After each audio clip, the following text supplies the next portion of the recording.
Klaipėdos apygardos prokuratūra kartu su finansinių nusikaltimų tyrimo tarnyba pradėjo ikiteisminį tyrimą dėl Klaipėdos rajone veikiančio Radailių dvaro poilsio komplekso bei jam priklausančių miniatiūrų ir botanikos parko Babilono sodai. Įtariama, jog įmonė vengia mokėti mokesčius, taip pat galimai apgaulingai tvarkė apskaitą. Dar praėjusią savaitę pareigūnams atlikus kratas įmonėje bei vadovų namuose rasta tyrimui reikšmingos informacijos. Prokuratūros atstovų teigimu įmonės darbuotojai atlyginimus gaudavo vokeliuose, išsiaiškinta ir apie nelegaliai dirbančius asmenis. Neapskaitytų pajamų dydis gali siekti iki $500 000, tačiau suma dar gali didėti. Spėjama, jog nusikalstama veika komplekse galėjo būti vykdoma 5 metus.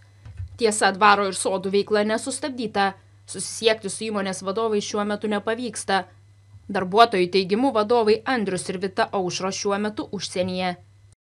Nemažas darbuotojų buvo įdarbinta pusę etatų, tačiau dirbdavo pilnu etatu, dėl ko jiems už šitą laikotarpį būdavo mokami vokeliai.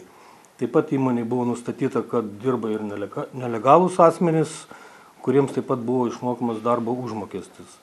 Tai pagrindė pajamos buvo neapskaitomas iš banketų, renginių ir šitie pinigai buvo naudojami vokeliams mokėti. Tie pirminiai procesiniai veiksmai yra atliekami ir be abejo tyrimas, sakykime, bus ganėtinai didelės apimties, kadangi vis dėlto tai yra didelis kompleksas, tai yra daug įdarbintų žmonių ir duomenys reikės gauti tiek apklausiančių tuos žmonės, tiek aišku kitokiam procesinės prievartos priemonėm.